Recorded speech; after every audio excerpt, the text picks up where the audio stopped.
نن 9 دسمبر دی د پیر ورځ ده او دا وخت مونږ په حیدر مومند هومیوپاتیک جنرال هسپتال پیښور ښار کې موجود یو او تاسو کې ډېر داسې خلک چې هغوی ته معلومات نه وي نو هغوی ته دا معلومات ورکول غواړم چې زه بذات خود په خپله د پیر د ورځې نه واله تر د هفتې د ورځې پورې د پیښور ښار په هسپتال کې موجود یم.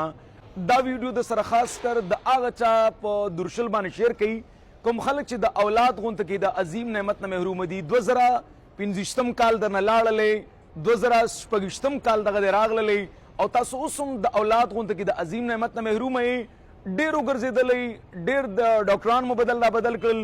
ډېر علاجونه مو وکړل تر ننه پورې تاسو د اولاد دغه مسله اواره نه شوله. زه بار دا وایم او نن درته یو ځل بیا هم ډېر د زړه نه دا پیغام درکول غواړم. تاسو ډېرو ډاکټرانو له لاړلی د ډېرو ډاکټرانو نه مو ټریټمنټ وکړلو هېڅ مزه یې ونه کړله یا مزه یې کړې ده خو هغه شانته کې نه ده کړې څنګه چې تاسو غواړئ. نو هغه څوک چې هغوی د اولاد غونته کې د عظیم نعمت نه محروم دي که چېرې یو زنانه کې مسله ده که چېرې یو نارینه کې مسله ده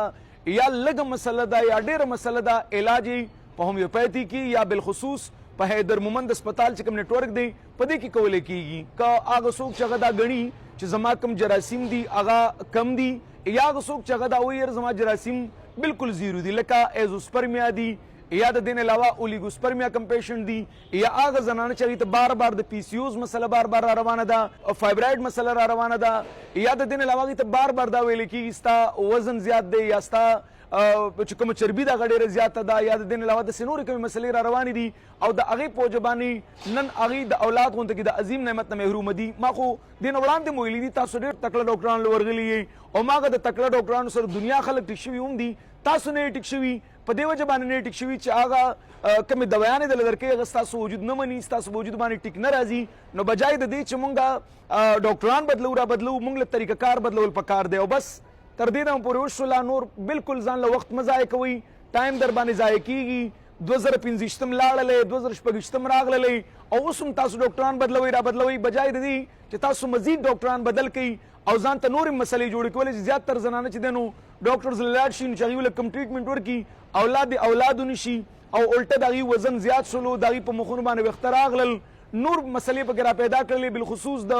معدې دنیا بلا مسلې ورته را پیدا کړي دي. نو هغوی ته مې دا پیغام دی تاسو خپل علاقه کې یو تکړه هومیوپیتیک ډاکټر وګورئ که نه تاسو زموږ هسپتال وزټ کول غواړئ تاسو ګورئ موږ سره په لکونه خلک الحمدلله ټیک شولو او د هغې چې کوم ریویوز دي تاسو کتلی شئ زموږ کوم پیج دی په دې باندې موږ مختلف ویډیوز ورکړي دي په هغې کې تاسو ګورئ چې الله ربالجلال څومره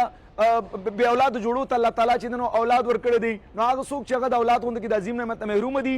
یا حیدر مومند هسپتال پیښور ښار وزټ کوي که چېرې د ثوابۍ کې په مین جهانګیري روډ باندې زموږ هسپتال دی هغه وزټ کوي هلته زموږ تکړه ډاکټر ناست وي د پیر نه واله تر د هفتې ورځې پورې او دغه شانته کې په 400 کې زموږ کوم هسپتال دی مین مردان روډ باندې حیدر مومند میډیکل سنټر دی هغه وزټ کوي او که چېرې د پیښور سره نږدې یا پیښور ته نږدې وي نو پیښور کې زه به ذات خود په خپله باندې موجود یم تاسو راتللی شئ او دلته زموږ سره زموږ کوم نور سینیر ډاکټرز دي هغه موږ سره موجود وي تاسو له یو بهترین علاج کولی شئ. دې کې داسې خلک هم شته دی چې د سړي هم څه مسله نشته دی او د زنانه هم څه مسلې نشته دی او بیا هم مسله دا ده چې اولاد نشته دی. نو مزید ټایم مه ضایع کوئ حیدر مومند هسپتال وزټ